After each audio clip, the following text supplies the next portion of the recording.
አሰላሙ አለይኩም ወራህመቱላሂ ወበረካቱ። ውድ ዩቲዩብ ተከታታዮቼ እንዴት ናችሁ? ሰላም ናችሁ ወይ? ዛሬ ቪዲዮዬን በሳቅ ነው የምጀምረው፣ ምክንያቱም በጣም ያሳቀኝ ነገር ስላለ ነው እና አረ ወይኔ ፈታ እያልን እንማማር አይመስላችሁም? እናንተም የምታውቁትና ዘና የሚያደርግ ነገር ይዛችሁልን ነው እና ዛሬ ደግሞ ያየሁት ስለ ጫት ነው። ብዙዎቻችሁ ስለ ጫት አትቃሙ ምናምን ስል ያው እንደምትሳደቡ ስለማውቅ ነው የሳኩትና ጫት ብዙ ጉዳቶች እንዳሉት ነው የምዘረዝርላችሁ። ግን ደግሞ ከዛ ሁሉ በጣም የሚያስቁ ነገሮች ውስጡ አሉ። አብረን እንከታተል ወደ ንባቡ። ዛሬም የዶክተር አብይን ምክር ነው እሱ የሚያስተምረን ነገሮች ነው ይዤላችሁ የመጣሁት። እኔ ዶክተር አብይን በጣም ስለምወደው እከታተለዋለሁ። አላህ እድሜውን ያርዝምልን እላችኋለሁ። ወደ ንባቡ። እኔ አይደለሁም ያልኩት ዶክተር አብይ ነው። ስለዚህ እኔ እንዳትወቅሱኝ እሺ። ጫትና መዘዞቹ አጠቃላይ ጉዳታቸው። ቆይ አንዴ። እሺ ተመልሻለሁ።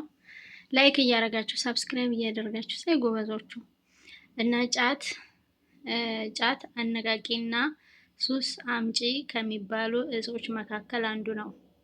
ጫት ለመጀመሪያ ጊዜ የበቀለው በኢትዮጵያ ሲሆን ጫት ለመጀመሪያ ጊዜ ኢትዮጵያ ነው የበቀለው። ይህ ከሌላ ሀገር ያመጡት ይመስለኝ ነበር። አይገርም? ወይኔ ጠፋብኝ። ቆይ ጫት ለመጀመሪያ ጊዜ በኢትዮጵያ የበቀለ ሲሆን በ15ኛው ክፍለ ዘመን ወደ የመን እና ሌሎች አረብ ሀገራት እንደተስፋፋ ይነገራል። በአሁኑ ጊዜ በየመን፣ በኬንያ፣ በግብፅ፣ ሱዳን፣ ሶማሌ፣ ጅቡቲ እና ኢትዮጵያ በስፋት ጥቅም ላይ ይውላል። በአብዛኛው ጥቅም ላይ የሚውሉት የጫት ክፍል ቅጠሉ ሲሆን በውስጡ ከ30 በላይ ኬሚካሎች አሉት። ከነዚህም መካከል ዋና ዋናዎቹ ካቲነን፣ ካቲናይን፣ ካቲዲን፣ ኢዱላይን፣ ኢፊድሪን ወዘተ ናቸው።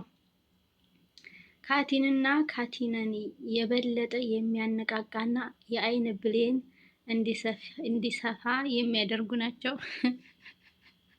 በጣም ያሳቀኝ ነው የእውነት። ሰው ልክ አይኑ የሚፈጠው ጫት ሲቅም እንደምትሰድቡኝ እርግጠኛ ነኝ ጫት የምትቅሙ ሰዎች እና በጣም ብዙ ሰው ሲመረቅን አይናቸው ግልብጥብጥ ነው የሚለው እና አረ ወይኔ እናቴ፣ ለካ ለዚህ ነው። ለካ ውስጡ የአይን ብሌን የሚያሰፋ ነገር አለው። አጅብ ወላ።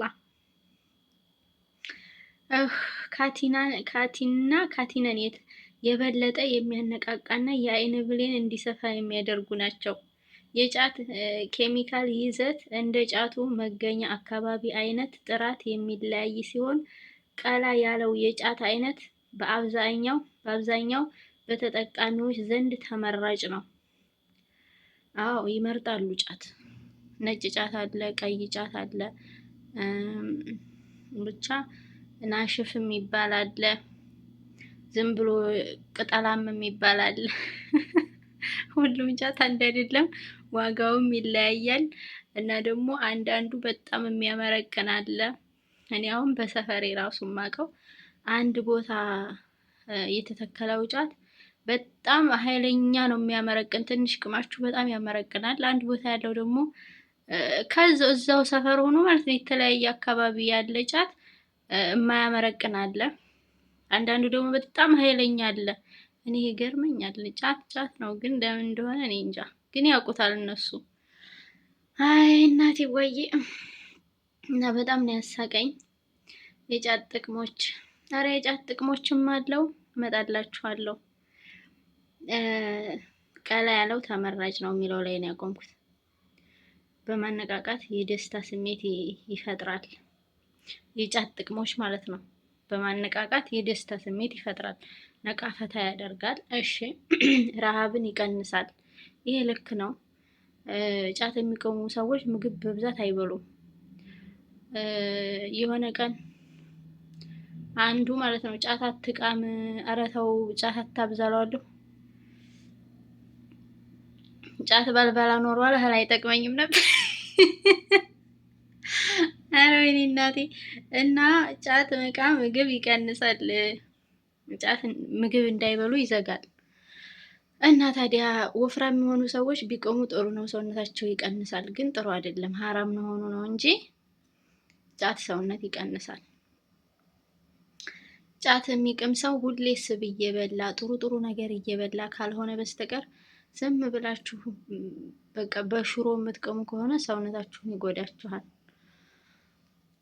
እላችኋለሁኝ። እና ፈታ ነው ያደረገኝ። ክብደትን ለመቀነስ ይረዳል። እያችሁ ክብደት ይቀንሳል። የማሰብ ብቃትን ይጨምራል። ኧረ ጉድ! ይሄም ጥቅም አለው ማለት ነው። የማሰብ ብቃትን ይጨምራል አሉ። ደግሞ ያን ስላልኳቸው ቃሙ አሉ። የጎንዮሽ ጉዳቶች የሆድ ድርቀት ያስከስታል።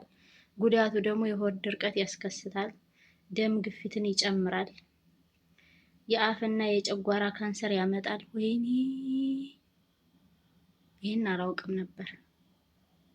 የአንጀት መቁሰል ያስከትላል። የወሲብ ስሜትን ይቀንሳል። የምግብ ፍላጎት ይቀንሳል። ድብርትና ከማህበረሰብ መገለልን ያመጣል። ካልቃሙ እኔ በራሴ ያየሁት ነገር ስለሆነ አንድ ሰው ጫት መቃም ለምዶ የሆነ ቀን ሳይቅም ከቀረ ድብርት ያመጣበታል። በቃ ሰው ራሱ በሰላም ራሱ ቢያወሩት በክፉ ነው የሚመልሰው ሱስ ካለበት አንድ ሰው እና እንዳያችሁት በጣም ብዙ ጉዳቱ፣ ግን ከጥቅሙ ጉዳቱ ነው የሚያመዝነው። ጥቅሙ ፈታ ማለት እና ምግብ ውፍረትን መቀነስ ብቻ ነው፣ ሌላ ጥቅም የለውም። በቃ ጥቅም ተብሎ የተዘረዘሩት ክብደትን ለመቀነስ ብቻና በስ ለማነቃቃት ነው። ለማነቃቃት ደግሞ ብዙ ጊዜ ሰው ቡናም ጠጥቶ ነቃ ይላል። ጫት ብቻ አይደለም፣ ብዙ አማራጮች አሉ። ነቃ ለማለት ከሆነ ብዙ ነቃ የሚያደርጉ ነገሮች አሉ ከጫት ውጪ። ለምሳሌ ካሮት ብትቅሙ ምን ይመስላችኋል? ለጤናችሁም ጥሩ ነው። እንደገና ደግሞ ራሳችሁን አይጎዳችሁም። እኛ አሁን እዚህ ካሮት፣ አናናስና አምፕል ቆራርጠን እንቅማለን። ፈታ ያደርጋል፣ ነቃ ያደርጋል፣ ግን ምንም አይነት ጉዳት የለውም። ስለዚህ ነቃ ለማለት ከፈለጋችሁ እንደዚህ አይነት አትክልቶችን ቃሙ እላለሁ፣ በእኔ በኩል ማለት ነው። ምክንያቱም ጫት ጉዳቱ ስለሚያመዝን እኔ እንደዚህ ካንሰር የሚያመጣ የደም ግፊት እንትን የሚጨምር መሆኑን እኔ ገና እያየው ነው። ሱብሃንአላህ። ግን የኛ ሀገር ሰዎች እንደመቃማቸው አንድ ሰው አይተርፍም ነበር። አረ ቢስሚላ። ህፃኑ ሁሉ ነው የሚቅመው። ደግሞ በፊት እኮ ትላልቅ ሰው ብቻ ነው የሚቅም፣ ልጅ አይቅምም ነበር። ልጅና ሴት አይቅምም ነበር በፊት። አሁን ሴቱም ህፃኑም ነው የሚቅም። አረ ቢስሚላ። ሰው ግን ይሄን ሁሉ ጉዳት እኔ ተናግሬ ያለው እንግዲህ እኔ አቁም ያለው አልቅም። በፊት እቃም ትንሽ የሆነ ውሃ ሳጠጣ ምናምን ነከስ አረግ ነበረ። አሁን ግን በቃ አልቅም። ጉዳት አለው አልቅምም። በቃ ትቻለሁ። ካሮት ነው የምቅመው። እናንተም ካሮት ቃሙ፣ አናናስ ቃሙ፣ አፕል ቃሙ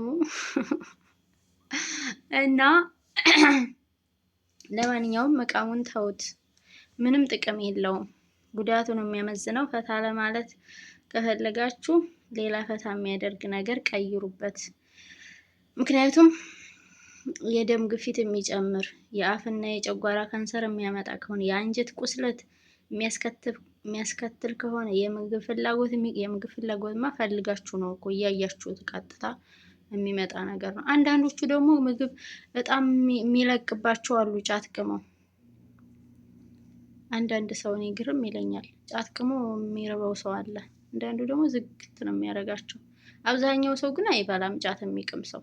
ትንሽ በልተው አሁን በ100 ብር ሽሮ ይበሉና በ500 ብር በ1000 ብር ጫት ገዝተው ይቅማሉ። ምስኪን ነፈር እኮ ናችሁ ግን። እና ወቁበት ነው የምላችሁ፣ እንዳትወርዱብኝ። እና መልካም ቀን ይሁንላችሁ ለሁላችሁም። ስለተከታተላችሁኝ አመሰግናለሁ። የጫት ጥቅሞችና ጉዳቶችን እንግዲህ ባጭሩ አቅርቤላችኋለሁ። ያው እናንተ ጥሩ ጥሩ ነው የምትሰሙት፣ መጥፎ መጥፎውን አሰሙም። እና ላይክ፣ ሰብስክራይብ፣ ሼር እያደረጋችሁ ለቤተሰቦቻችሁ ነው። በዛው ምናልባት አንዱ ሰምቶ ሊጠቀምበት ይችላል እና ተስፋ አትቁረጡ እላችኋለሁ። ከመናገር ወደኋላ አትበሉ። የሆነ ቀን 10 ሰው ነግራችሁ አንድ ሰው እንኳን ጉዳቱን አውቆ ቢተው ጥሩ ነው። የእውነት ጥሩ አንድ ሰው ራሱ ቢመለስ ጥሩ ነው። ራሱን ከአደጋ ቢጠብቅ እና ጉዳቶቹን እያያችሁ እንግዲህ ራሳችሁን ጠብቁ። መልካም ቀን